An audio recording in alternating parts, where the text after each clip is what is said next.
Legislation can neither be wise nor just, which seeks the welfare of a single interest at the expense and to the injury of many and varied interest. Andrew Johnson, 17th U.S. President.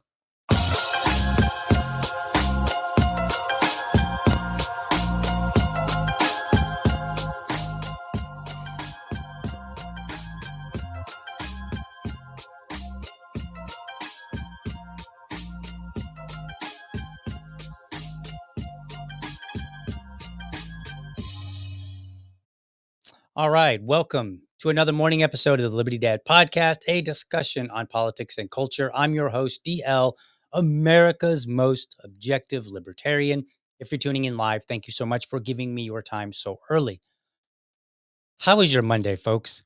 Remember the scene from the movie Office Space, and he was like, "Man, you coming down with the case of the Mondays?" And then he tells the his neighbor guy, I can't remember the names, but the office worker is telling his neighbor, he's like, "Man, you ever heard about the case of the Mondays?" And his neighbor is like a construction worker, and he's like, "Nah, man." He's like, "Get your butt kicked for saying, talking like that." And he's totally foreign concept because he's like, "You go to work on Monday just like you do Tuesday through Friday." But man, I tell you what, I am so tired right now. It all started when I realized that season 6 of Cobra Kai was out, and I was like, "Oh, time to binge watch." And the funny part is the show is kind of silly and it's a bit amusing and entertaining, but it's ultimately silly because obviously there aren't entire schools all across the nation and with high school ninjas that are in war with each other like it's the Bloods of the Crips. Like, like that's just the whole premise is absurd, but it's somehow entertaining. And so I did it. I binged watch, and then and here's the thing: binge watching for me doesn't occur like during the day or maybe in the evening after dinner. No, no, it cuts into sleep time. So then, if that wasn't enough, then the other night I was like, this is several nights ago. The other night I was like, what's this movie called The Menu on Netflix? And I kept seeing it as I would like jump on Netflix and I was like, I don't know, it looks kind of interesting. So then I decided to watch it. And it was so funny because there I am watching it. I'm like falling asleep in the first portion. And then a scene happened. It kind of jolted me awake. Like I was like half asleep, kind of like, where you're like nodding in and out. You're like, "Ah," and you like come to just enough to see what's going on, but you're barely paying attention and you kind of fall back asleep. Yeah, I was doing that. And then there was a particular scene that really caught me attention. I was like, wait, what? What just happened? And so then I ended up watching the rest of the film. Now, it's a disturbingly dark film, but it's kind of a metaphor for society. I'm not going to give you any spoilers because this is not a movie review. But if you're not bothered by dark films and you don't have your little ones, you might give it a watch with the context of this is a metaphor for society. So that started the trend, and I think there was a few other things. I've just been really busy, and so I've been tired for like the last few days, very poorly sleeping. But here we are because the show must go on, right? Like that's how we do things here. Like we might cry about it a wee bit, like oh man, look at me, I'm so tired, but we still have to deliver. Okay, so let me tell you about where we are with the upgrades on the laptop. So I had 4 different upgrades. So, if you're just tuning in, you're like, "What are you talking about your laptop?" So I was down for a few days because I had noticed that my laptop was like swollen. And I was like, "Wait, what? What's going on here?" And turned out I had a swollen battery. So I replaced the battery, and while I was inside, I was like, this is probably a good time to make some upgrades on some things that I didn't realize initially that I probably should have in terms of making my choices when I bought the laptop. So I decided that I was going to upgrade the battery or actually replace the battery. And then I needed to replace one of my fans because the fan was making noise. So I was like, all right, we're going to do the fans. There's 2 of them. And then I thought, you know what? I've been struggling so bad with hard drive space because I made a very, very poor choice on size. And so I was like, there's another slot. So I might as well get an additional hard drive. And it was like 1 terabyte for like $24 or something crazy. So like in terms of, like, what I remember back in the day, it was pretty cheap. And then the last thing was I was like, "You know what? Let me add some more memory to this to give it a little bit of, bump in performance." And so, like, all the parts have come in slowly over the last couple weeks. So all the parts are in now. I have 2 of the 4 upgrades already installed. So that would be the battery. That was one of the first things that came in, and then the hard drive. And now I've got to go and open it back up, and then take care of the memory and take care of the fans, and then we'll see. So hopefully, I'm telling you that one just to give you an update for people that are watching the show on the regular, and then also in case there's any delay or issue with the show, that may be it. So we'll see if I can do this really smoothly sometime this week. Additionally, the company that I work for, they're making some changes. Not bad to me. We're good. We're all good. I'm not really at liberty to discuss. I don't discuss where I work. Keep my private life it's out in public, separate from work. But they're making some changes, and so that's gonna mean some equipment changes here. And so my office is completely disheveled. Like if I were able to turn the camera and just show you, you would be like, "Are you 15 or are you some crazy mad scientist?" Like it's one of the two, right? Like that's how you would see it.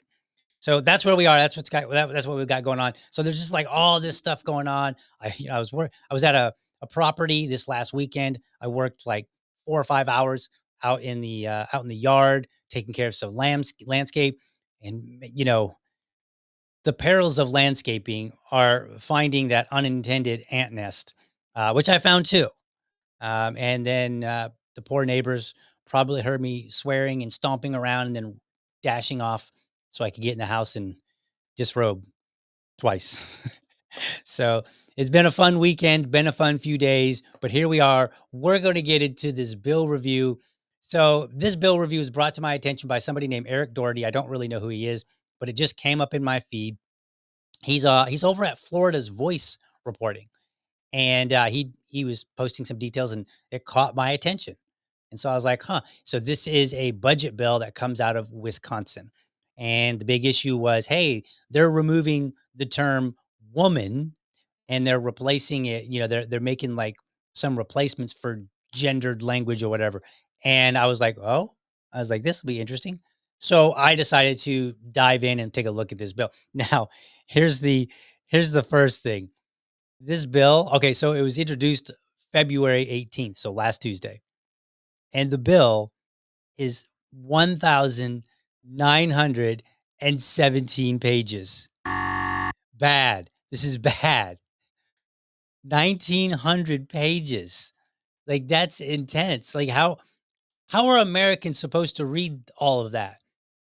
Like, we're busy trying to fix our laptops and go do yard work and binge watch on Netflix.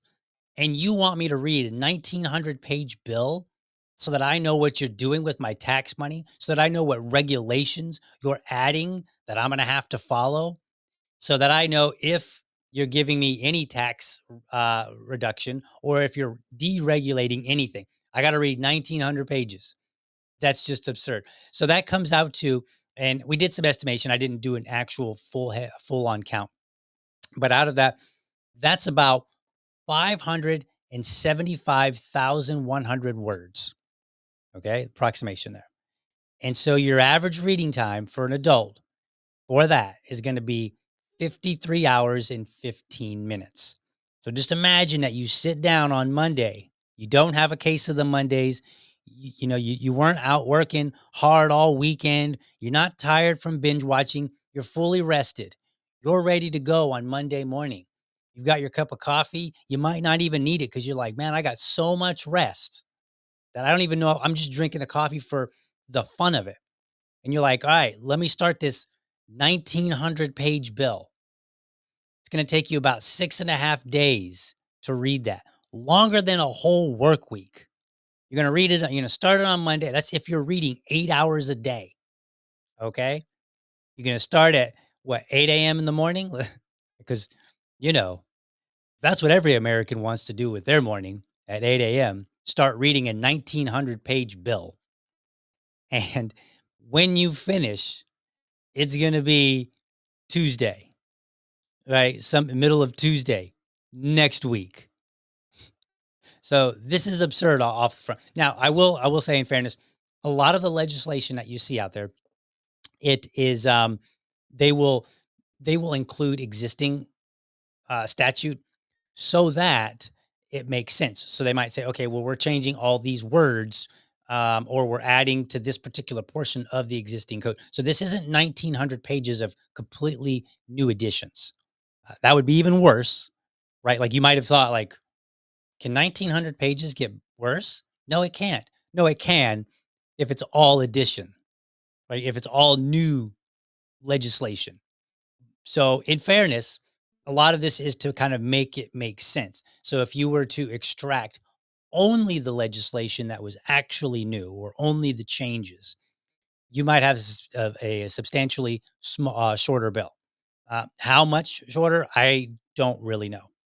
But as you'll see, as we go through this episode, these kind of bills, like, even though I hate the idea of a bill being longer than like 2 pages, there is a certain reality, right? When you're talking about certain things, when you're making massive changes to existing code, some depending on what the nature of it is, it may just simply be lengthy because in order for it to make sense, you've got to add in the existing statute so that people can see and you can read it. Okay. Um, but you can and should expect your legislators to give you a summary of the legislation. Like what are some of the key points? And this doesn't happen. Right now it happens through like the media if they're interested in it. Now, usually the larger bills like this, budget bills and stuff like that, the media tends to be more interested in it. But and they'll give you a summary sometimes.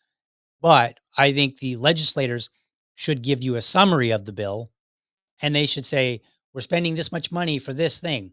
You can go find the details over in section 1234 of this bill, right? Like they should, you should be able to get a summary, couple page summary at least that points you. And then for things that pique your interest, you can say, well, let me go and look, let me go find those. Otherwise, if there's a particular interest in it, because let's think of it this way. You live in Wisconsin. There's a 1,900 page budget bill. If there is nothing in that bill that's of interest to you to know about, to reach out to your legislators, you're a bad citizen, or maybe you're homeless. I don't know. Right. But in that size of a bill, everybody should find something that they're interested in talking about. And they should be able to reach out to their legislators and be like, yo, I don't like this, or I do like this, whatever the case may be. So let's take a look real quick at the Wisconsin legislative makeup, because I'm from Florida, so I'm not terribly familiar with their legislative.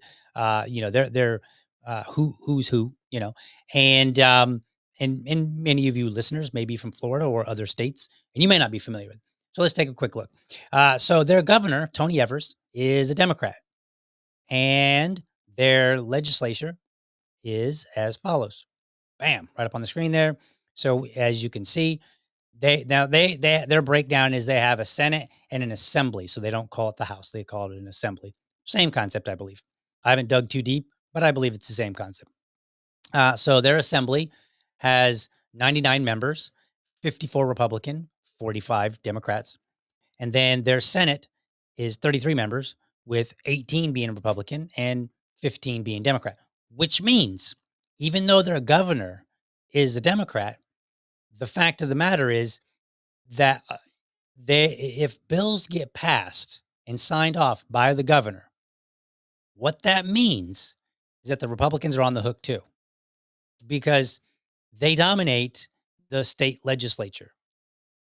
And as it were, the way that it works is a bill is introduced, it goes through their different legislative bodies, right? Their assembly or their house and their Senate. They vote on it, and then they send it to the governor for a final vote or a veto. So if it gets to the point, if it gets to Governor Evers' desk, Republicans signed off on it. So everything that we're going to learn about here in just a few minutes, like it'll be popular. It's always popular to point at the last person who signed off on it, which is usually either the governor or the president. But you got to look at the legislative body and say, who is it that sent this legislation to be signed off on, right? Or vetoed. And in this particular case, Republicans, they got a hand in it. Now, I don't know. Now, it may be the case that I don't know the specifics in terms of what level of votes are required to pass bill. Maybe a simple majority, which if it's a simple majority, then the Republicans are completely on the hook, right? Um, because they outnumber everybody. And that's presuming that everybody votes party line. More than likely, there'll be a few Republicans who may or may not vote, may not vote at all, or they may not vote in favor of, right? Like this happens, which means that in order for it to pass, you're probably going to need some Democrat support as well.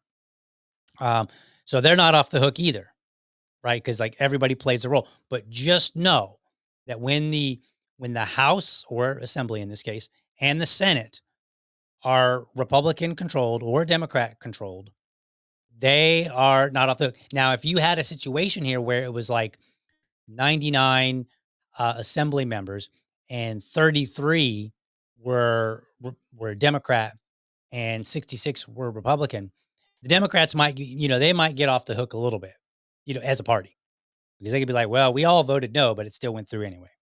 Right. Like in that, when there's that, but this one's pretty close. So it's going to be basically, we're looking at both parties. It's bipartisan. So Americans, you need to get used to the idea of bipartisan. What's a good word? Bipartisan fury. Let's go with that one. Bipartisan fury. Be angry at both of them. Doesn't matter whether you're a Republican or a Democrat when you see some of this stuff. Now, we're going to get into the bill a little bit here in just a moment, but I'm going to take a quick intermission and then we'll come back. And in the second half, we're going to walk through some highlights. And I think you're going to be like, holy wow. Holy wow. So let's go ahead and do that. Before we do that, though, let me jump into some comments here. And let's see here. What do we got for comments? Just to see if there's anything that I need to address right away here. So let's see. My Monday is great. I love Mondays. For your information, Bill peeking over that guy's head is funny on the thumbnail. Thank you, that Liberty lady. I always try to include my man Bill here. This is Bill. Hi, everybody. See, it's Bill. We're going to walk through this bill together. Okay. And I got to put him up here on the microphone so that you guys can see him. So I'll do that during intermission. Let's see. What else? I think Liberty Dad followers would love to see your setup after you are set up with your extra monitors. Yes. So part of that is going to be extra monitors. Again, I'm not going to give the details as to how all that's occurring, but just know that there are some equipment changes here, which should help improve the show. And it's going to be very interesting because this 10 by 10 room that I'm in is already pretty crowded. So I'm going to have to be making some design choices. I'm going to need a designer. I don't know. So anyway, that's where we are. All right. So that's all the comments. So let's go ahead and hit up on that intermission and we'll be right back, folks. Hey, Liberty fam, do me a favor. If you enjoyed the show, be sure to hit the like and subscribe button to my channel. And for the really serious folks out there, I want you to hit that bell so that you never miss an episode. By the way, if you want to support the show, head over to libertydad.locals.com and sign up. For $5, you can be part of this show. There, I'll engage supporters of the show. We'll discuss topics that you want me to talk about, response videos that you would like to see, or anything related to the show. And I'll even have a monthly subscribers only episode. By the way, I'm always looking for dads to join me for Dad Talk. That's my series where I invite everyday dads on to talk about what's important to them in the context of being a dad. No argument, no debate, and dads choose the topic. It's my way of raising dad voices. If you're a dad or you know a dad who has something to say, let's get connected. Episodes air live on Friday mornings or Friday evenings, whichever works best for dads. All right, let's get back to the show. All right, we're back. We got Bill here. I know I promised that I was going to find a better way to get him included into the screenshot here, the frame, whatever. I'm still working on that. There's just so much going on, and so we'll get there. We'll get him. But right now, we've got him here. We've got him by the nose, literally. If you can see it, we got him by the nose. Okay, so let's go through this bill. So I broke this down into two items, basically. We're going to look at budget items, and we're going to look at some social items. What kind of brought this to my attention in the first place? And that was, again, there was this reporter from Florida Voice, Florida Voice, and he was like, "Look, they're exchanging the word woman, blah blah blah." And there was some other things. So we're gonna take a look at that. We're gonna see what that's about. But first, let's do. This is a budget bill, by the way. This is a budget bill for the 2025 to 2027 fiscal years. So that's what this budget covers. So let's walk through it. And what I should have done, and I just didn't have time, was to maybe put it up on the screen. I wish I had the opportunity to do that. In the future, I will do this so that those of you who are watching can literally hear it and see the numbers. So we're going to go through. This is a summary. Now, how did I get the summary? Did I read 19? No, I did not read 1,900 pages. It's not even my state. Why would I read 1,900 pages? Come on, folks. What I did was I asked Grok AI to do it for me. And then I went and just kind of reviewed some stuff after the fact. So I was just like, hey, give me. So I've been using AI to help me, scan through bills and especially the longer ones, particularly the longer ones. If it's like a page or two, then I'll read it myself. I could do that.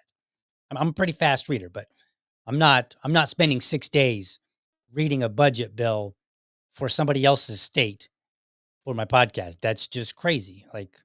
That's way too much time. And it's too much time for the average American, right? It's not a reasonable ask. So what do we got? We've got education funding. So per pupil aid increase, $325 million over the biennium to increase general school aids, boosting per pupil funding. $325 million. Special education categorical aids, 200 million. Addition funding to support students with disabilities. Okay, I got to hit my little button here. Ching, that's a lot of money, yo. Like $500 million already for education. What about transportation? All right, well, highway improvements, $500 million. Transit aids, $150 million. So $600 million. Health services, Medicaid expansion, $1.2 billion in state and federal funds to expand coverage. And that's the aim there is to reduce uninsured rates. And then behavioral health initiatives, 50 million for mental health and substance abuse programs. So you've got over $1 billion in health services. natural resources and environmental protection, stewardship program reauthorization, 1 billion over 10 years, so that's 100 million annually with 200 million in the 2025-27 biennium for land conservation, water quality, and state parks. State park development, 15.5 million for management and development of state properties. Wait a minute. You, state prop you shouldn't have any state property. Oops, that's the wrong button. There. I'm sorry. That's not a pass. I'm sorry. I clicked the wrong button there. Um, Producer-led watershed grants, 1 million to support farmer-led quality water quality initiatives. Okay, so that we're over $1 billion. That's a lot of money. Workforce development. I mean, workforce development. Job training and apprenticeships. 75 million to expand workforce training programs. Okay, guess what? That shouldn't happen. Unemployment. System modernization. 20 million to upgrade IT infrastructure for unemployment insurance processing. No, you shouldn't be spending that kind of money. But that is 95, almost $100 million for workforce development. That's a lot of money. You know, it'd be better. Just let people find their own work and quit regulating them to death. Like, let me just kind of take a little detour here. Years ago, the city of Jacksonville, a city, they were like, we have an Airbnb problem.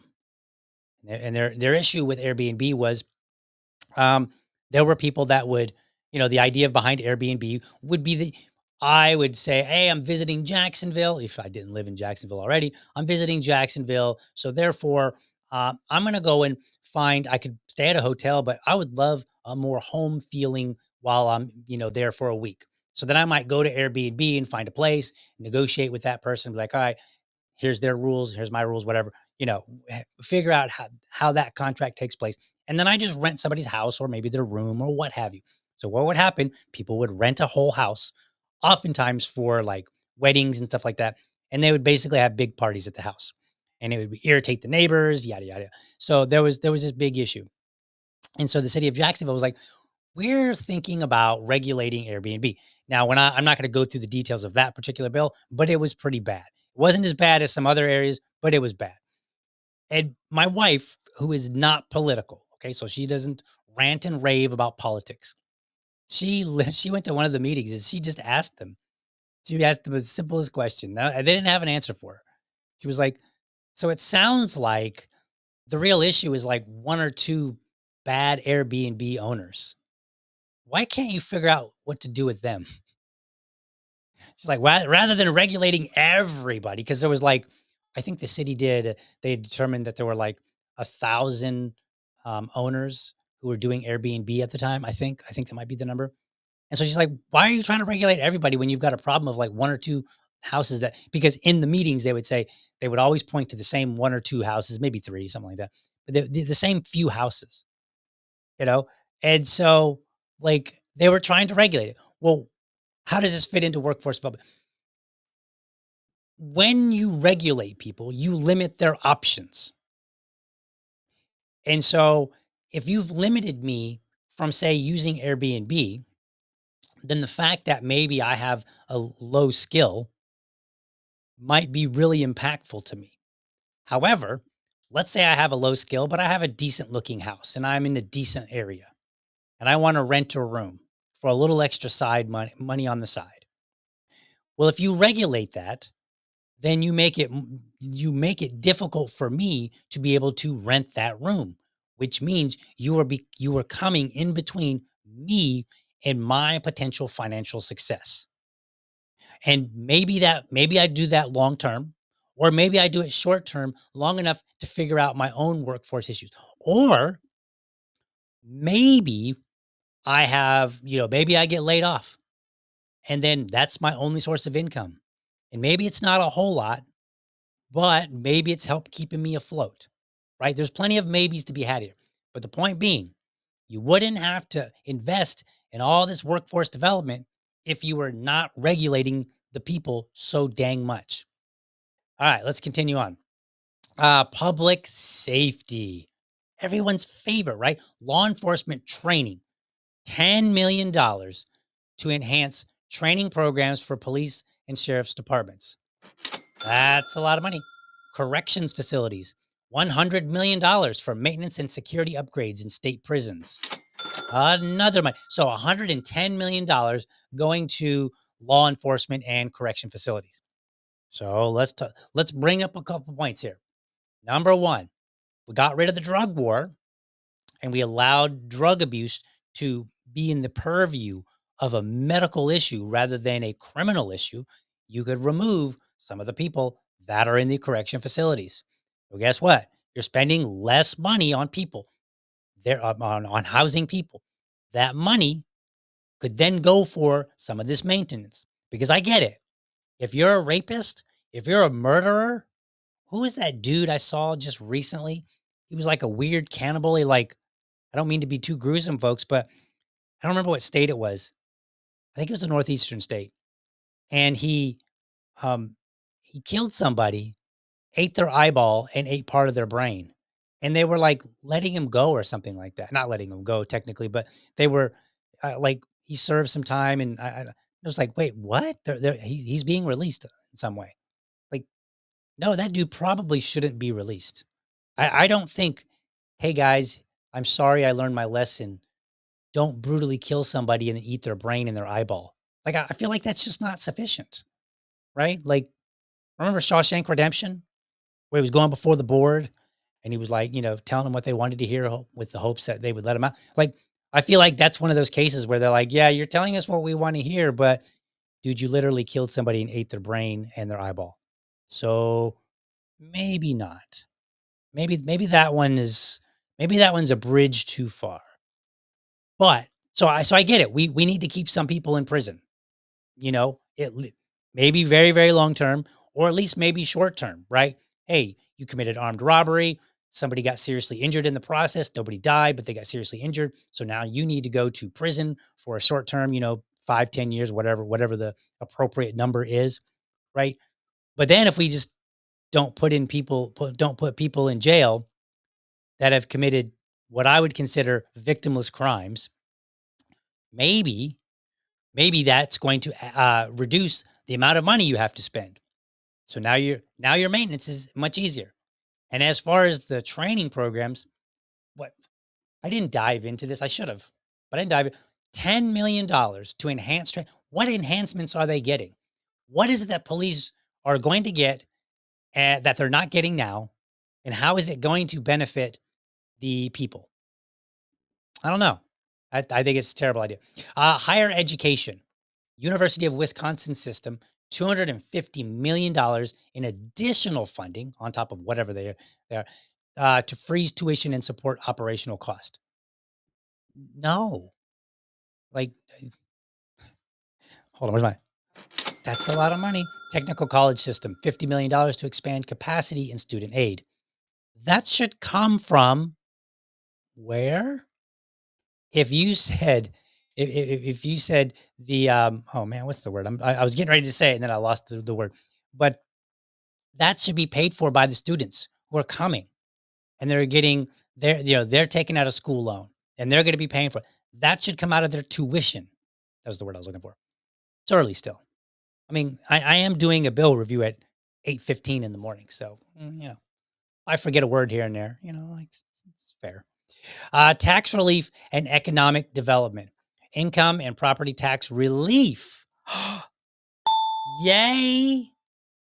That sounded kind of juvenile. Yay. Yay. Is that better? I don't know.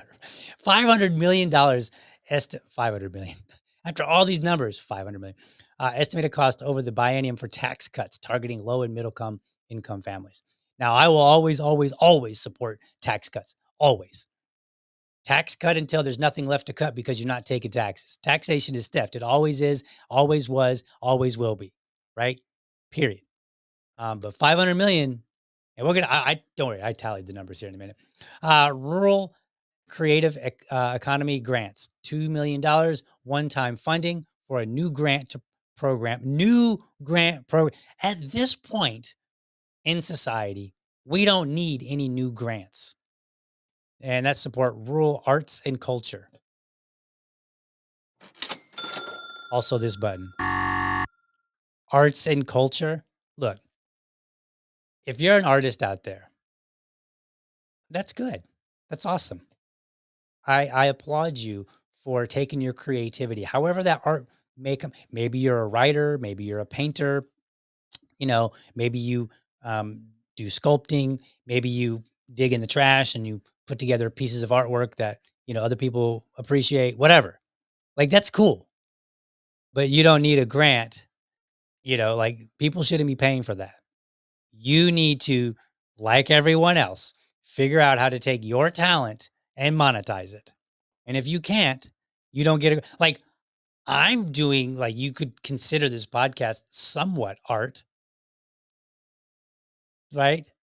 But like I'm not getting a grant for it, nor should I. If I can't make it on the free market or if I can't pay for it out of my own pocket, then close up shop. Can't do it, right? That's how it works. All right, state employee compensation. Pay raise and benefits $300 million to fund salary increases and improved benefits for state workers. That's a lot of money. Also, a big fat no. All this money that they're spending, if they weren't spending it, they weren't adding to it, and they were cutting, they could potentially put those raises in there if they were necessary. And if you cut down the number of people that you actually have to work, and I know some of my libertarian peers will be like, zero people should ever work for the government. In the more real world, the practical world that we live in, um, I'm sorry, I'm reading the comments. DL just made a funny. Yeah, yeah, kind of. It happens every so often. What I'm gonna let me interject this. What I'm gonna try to do, folks, I'm gonna try to relieve my wife a little bit. So, as anybody who's married knows, husbands are quote unquote funny. Wives tend not to think so, right? So, what I'm gonna do is I'm gonna try to take all the energy from those jokes and bring it here. I mean, been married for 13 years, so it's not harming in that sense. So I figure if I bring it here, maybe in 13 years, I'll have to figure out where else to put that humor. I don't know. But anyway, I'm sorry. Anyway, so state employee compensation. If you're cutting things, if you're not wasting money, then you have money that you can spend to give salary increases. And in the real world, yes, we can argue about what the government should and should not be doing. In the meantime, while I think it's bloated, if we started cutting and cutting and cutting, we got down to some bare minimum, right? That we could mostly agree upon in America, some bare minimum. Then it simply would be easier to say, hey, you know what? These state workers, they got an awful lot on their workload. Every time Elon Musk sends out an email demanding them to send 5 bullet points of what they did last week, they send him 15 bullet points because we're working the heck out of them, right? So because they keep delivering, we should give them a little bit of a bump in pay. And we ask him sometimes to even do more stuff. Like that would be an argument that would be difficult for libertarians to, but right now as it stands, it's super easy. It's like easy to be like, "Hey, that shouldn't be. That shouldn't be. That worker doesn't need to be here." Like make government, do me a favor, government people that, government in terms of people that are in it and people that support it. Do me a quick favor. Just sit down and think about it and go, how can I make the libertarian argument harder? How can I make it harder for them to argue about all this spending? And if you do that, not only will you make it harder for us, but you will be doing the taxpayers a great service. So go do that. Okay. You want to spend tons of money. I saw a tweet the other day, and so I reposted it, and the woman said, "I don't care how much it costs. We should be able to offer a good education to poor kids, and minorities." That's really what she meant. What she meant was poor black kids. Let's be honest. That's what she meant. Poor Hispanic kids too. She didn't mean the poor white kids. I mean, if we're gonna be honest, That's what she meant. But anyway, and like she's like, I don't care what it costs. You should care what it costs because you're basically making my argument for me. Because you're handing me the argument on a silver platter. You're like, here, look, we should spend all this money. I wish I could do this repeatedly, like faster. I have to like wait. I'm gonna go and figure out how to make it faster. But anyway, you get the point. You're just like ching, ching, ching, ching, ching, ching. That is not a racist joke, folks. Like I'm just doing a cash register because I can't do it on my button. Like you just keep racking up the money, and then for me, I just come along and I'm like, that's a boatload of money. No, no, no, no. Right? That's basically what it ends up being. All right, we got a couple more here. Um, Capital projects, state building projects, $400 million for construction and renovation of state facilities, including veterans' homes and administrative buildings. So another pile of money racking up. Also, by the way, no. You know what word stands out there? 400 million for construction and renovation of state facility. Construction. That sounds to me like new. So no. Now, if you need to renovate stuff, buildings fall apart. I get it, right? You got a courthouse. You need people to come in, and you're the arbiter. When there's a real crime, you're the arbiter. When there's a dispute between citizens. I get it. We don't want to come into a building that's going to like the chandelier or whatever is going to fall on my head. So yes, maintain that. Maybe make it a little nice. It doesn't need to be super nice, but after a while, maybe you add a little touch up, a little paint job, new paint job, something like that.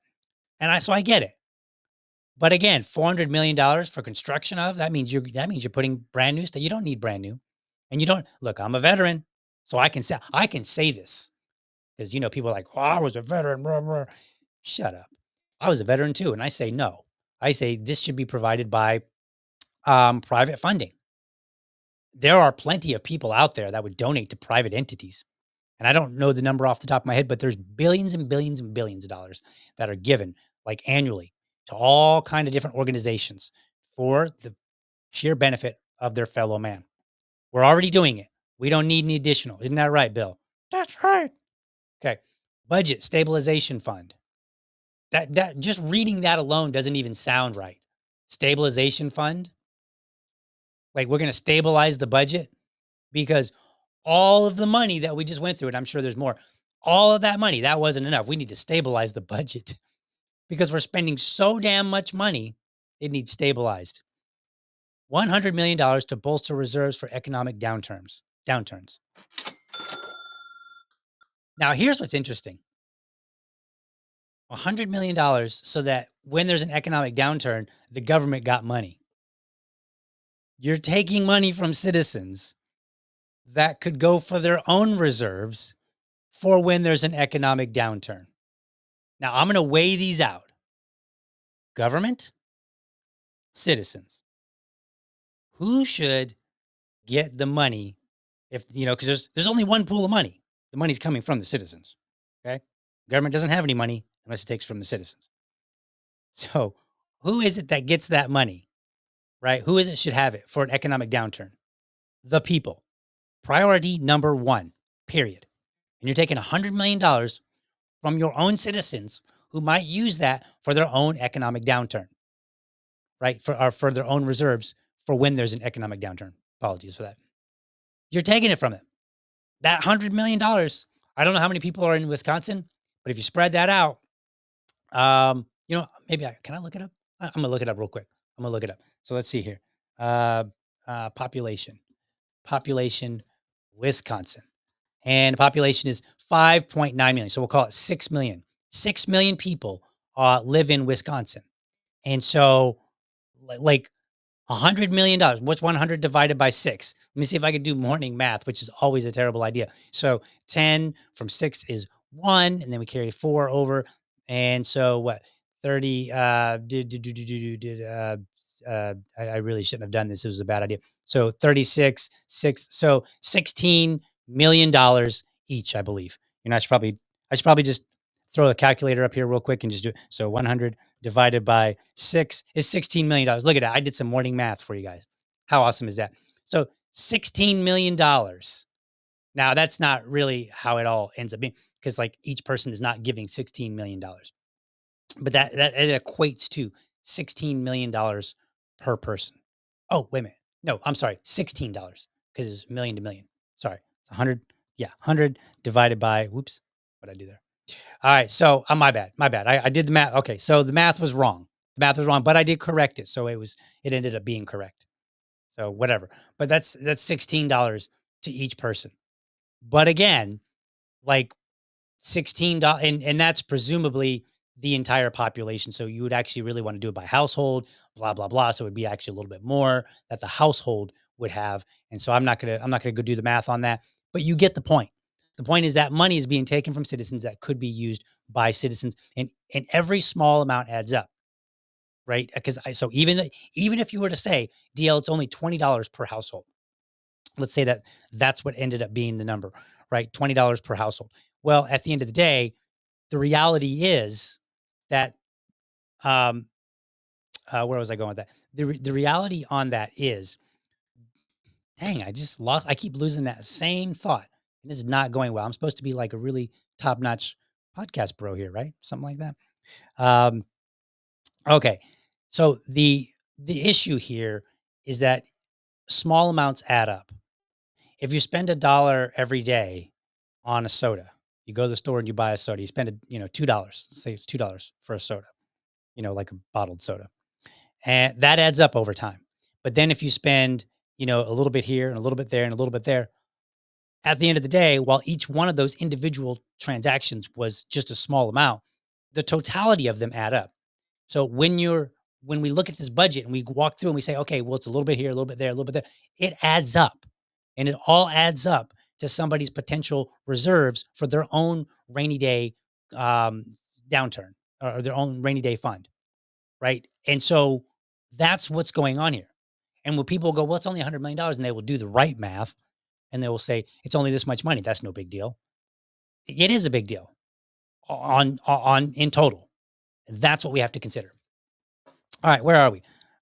We need to start wrapping this up. So let me go through this actual bill here. Oops, that's not what I wanted to do. How about that? There we are. There are three sections here, and we'll talk about them really quickly. By the way, I just want to point out that grand total was $4.7 billion.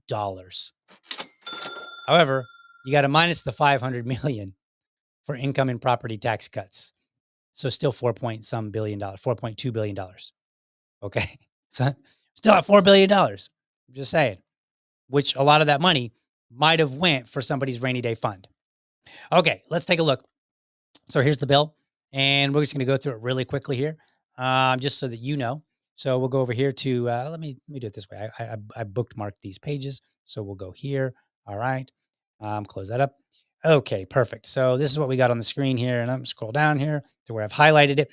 So section 1198 of the statutes is amended to read: birth by artificial insemination. This is what's going around and flipping people out.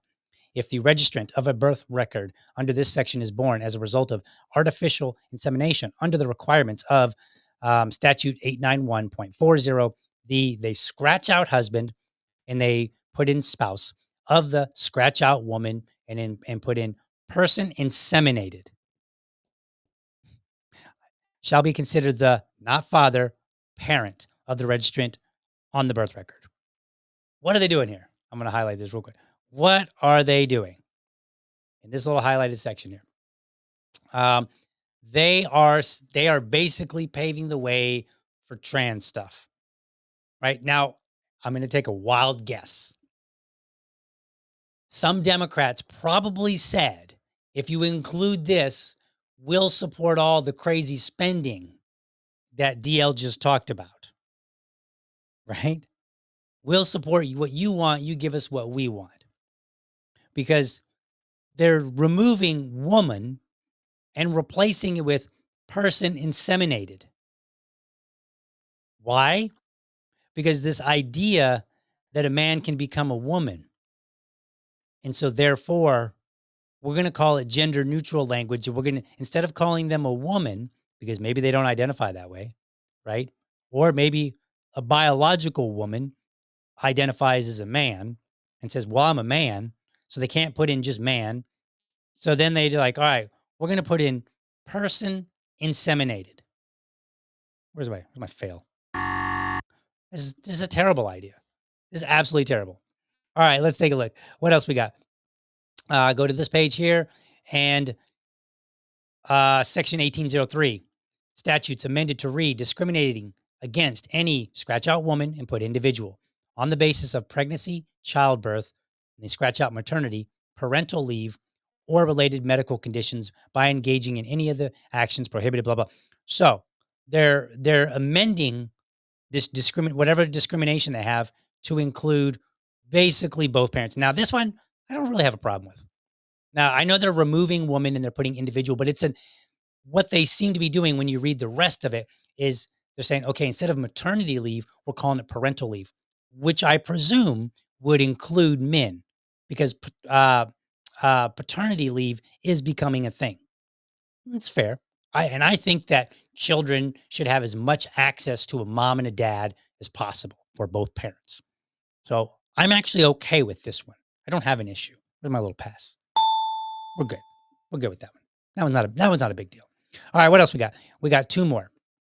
All right. So now we've got section 3061 and paternity allegation by scratch out male, put in person, other than scratch out husband, put in spouse, when determination not in best interest of child, in an action to establish the paternity of a child who was born to a woman while she was married, if a quote, if a scratch out male, if a person other than the woman's husband, or now they're making it spouse, alleges that he, not the woman's spouse, is the child's father. This is really, really confusing for 8:30 in the morning. Like this is very difficult to read. But what they're basically saying here, they're establishing paternity, and they are starting out by saying is born to a woman. Okay, so we're good there. While she was married, and then they're saying if a person other than the woman's husband, and they replace it with spouse, alleges that he, not the um, if somebody else outside of the relationship says that he is not the spouse but is the child's father, biological parent, then they're doing a thing. Ultimately, it's the same concept as the very first one that we did. It's the same concept because if a woman is pregnant, she got pregnant in some way by a man because only males, produce sperm to impregnate a woman biologically. Like, this is a fact. Okay. So they're making way for the trans community. And I'm not trying to diss on the trans community. I'm just saying, like, they're playing loose with the language here. And they're not even really being consistent because, like, they wanted to remove woman and exchange it with inseminated person. But then over here, they're like, okay, well, we'll leave woman. And if you were to search this and you were to look at all the instances of woman, there are plenty of instances which are not being changed. So this one failed. No, we're not taking this change. All right, last item. Last item that came to my attention. So go down here, section 3106. If, and then they scratch out this part, under the supervision of a licensed physician, scratch that out. If with the spouse's consent, a person is inseminated artificially, as provided in paragraph B, with semen donated by a person who is not the spouse of the person being inseminated, the spouse of the, you know what? No, absolutely not. Same concept here. We're playing loose with definitions and they're wrong. The truth of the matter is, again, there are two sexes, period. And we need to recognize it as such. And you could call it like, oh, you're being a conservative, like whatever. There is a certain biological reality and they're playing loose with it, with the language. Not to mention the other problem that I have with this is a budget bill. It's a budget bill. It's supposed to be talking about money. That's not money. All of that should not even be in this bill. It should be a separate bill so that people can argue those issues and say, in Wisconsin, do we want to make these changes as Wisconsinites? Do we want to make these changes?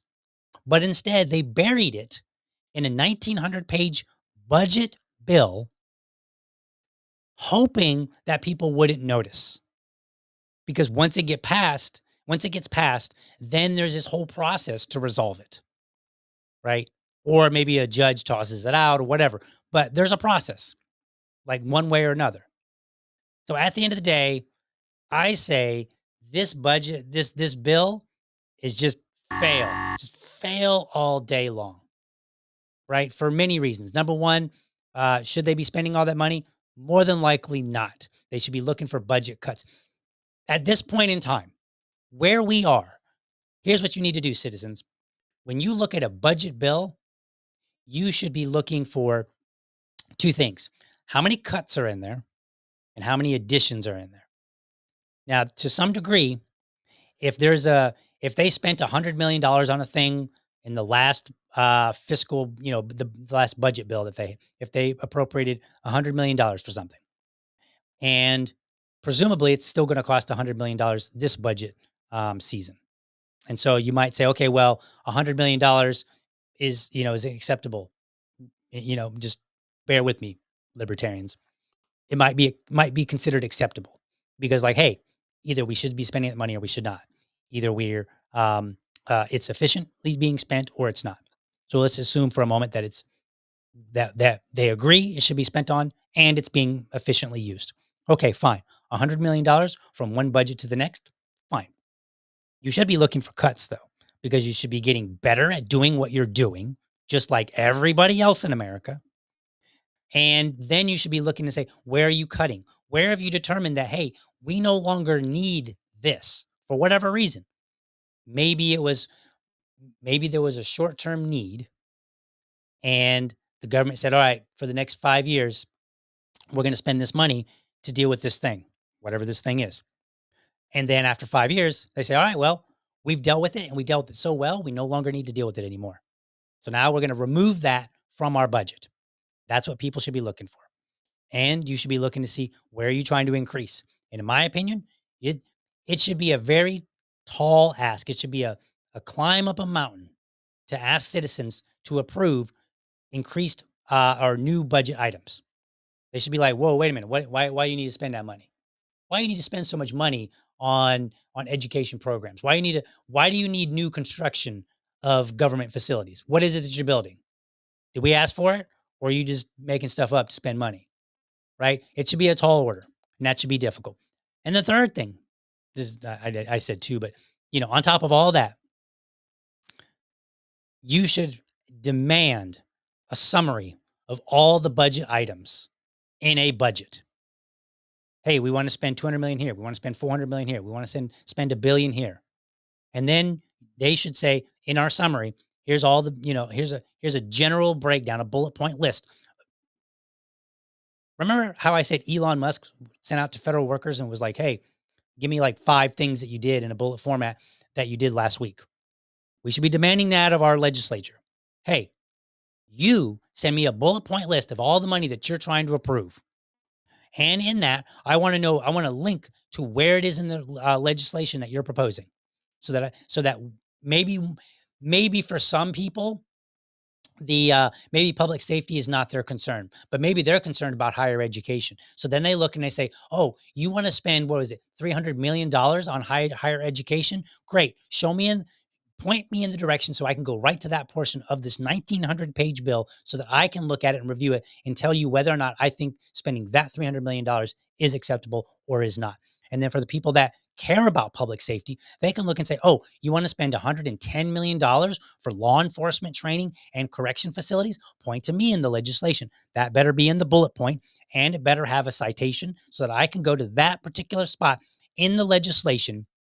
And then I could read for it and say, what is it that you're spending this money on? What exactly are we getting for $110 million? And if they can't do that, they should be fired. Period. Get rid of them. If it's good, a lot of people in response to Elon's recent email to the federal workers and I was one of them. They would say, well, I give a report of what I did last week every week. or on some regular basis. So it doesn't seem like it's a big deal that government workers should have to do the same thing. And that's true. So it's good enough for me. That means it's good enough for the federal workers. That means it's good enough for the legislature.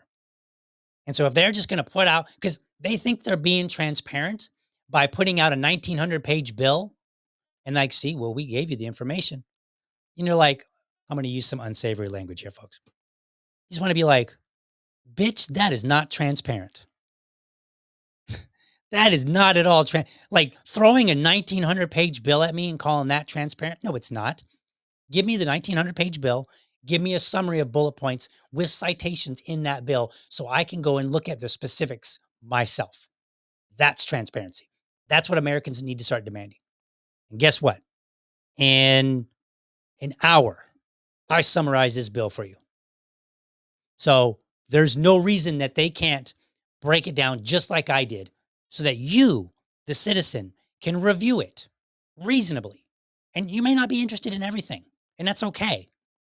The 6 million people, maybe we'll cut it in half and say, let's just say 3 million are voting people. I don't know how many, I don't know if that's a right number or not, but let's just say there's 3 million adult voters in Wisconsin. Then they can all go and find the specific things in the bill that interest them. And then they can harass their state legislatures, their representatives and say, hey, I do or do not like this. Perfect. Bam. That's how you Doge right there with the American citizens and with transparency. But America, you got to want it. All right. Let's take a look at some final comments here, and then we will head on out. Let's see. What do we got here? Keith Garrett says, government is not a business.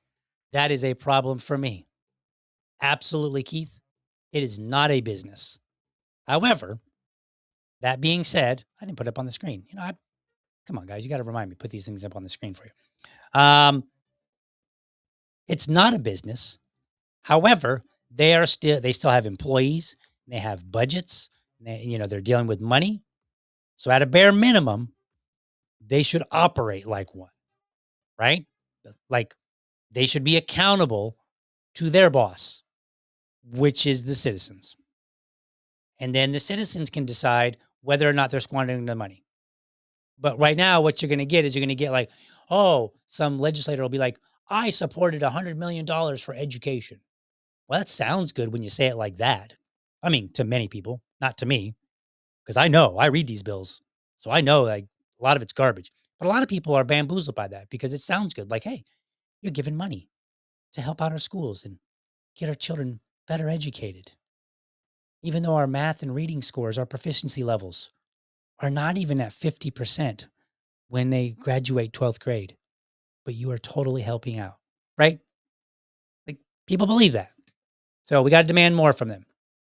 All right, folks, that is my show for today. Hope you enjoyed it. I will be back tomorrow, but for now, let's get to that closing. Have a good one.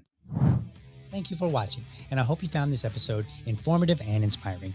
Be sure to catch me Monday through Friday, 7:30 a.m. for an informed discussion on politics and culture. Make sure that you're subscribed to my YouTube channel, or if you prefer my Rumble channel, you can go to youtube.libertydad.com, or you can go to rumble.libertydad.com. While you are there, let me know how I'm doing by leaving me a comment. You can also become part of the community by heading over to libertydad.locals.com. Remember, if you're a champion of liberty, your business is people and your product is liberty. I want you to have a great week. Catch you next time. But for now, I'm out.